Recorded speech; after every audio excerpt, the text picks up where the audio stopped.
नमस्कार. वाशिम शहरातून एक धक्कादायक बातमी समोर येत आहे. शहरात भुरट्या चोऱ्यांच्या घटनांनी पुन्हा एकदा डोकं वर काढलं असून आता संध्याकाळच्या वेळी घराबाहेर फिरणंही महिलांसाठी असुरक्षित बनलं आहे. एका महिलेच्या गळ्यातील सोन्याचं मंगलसूत्र दुचाकीवरून आलेल्या 2 चोरट्यांनी हिसकावून नेल्याची घटना नुकतीच घडली आहे. ही घटना घडली आहे वाशिममधील व्यंकटेश हाऊसिंग पॉलिटेक्निक कॉलेजजवळील अपार्टमेंट परिसरात. फेब्रुवारी 20 रोजी रात्री 8:30 ते 9च्या सुमारास छाया मनोहर वानखेडे या महिला जेवणानंतर नेहमीप्रमाणे शतपावली करत होत्या.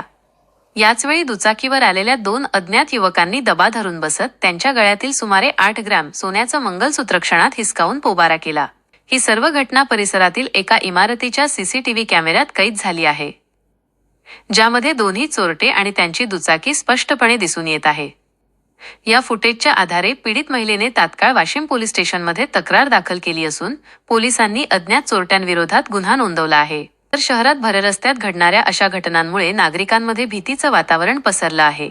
आमची सुरक्षा कधी होणार, असा सवाल आता नागरिक विचारत आहेत. पोलिसांनी रात्रीची गस्त वाढवावी आणि या सराईत गुन्हेगारांना लवकरात लवकर बेड्या ठोकाव्यात, अशी मागणी आता जोर धरत आहे.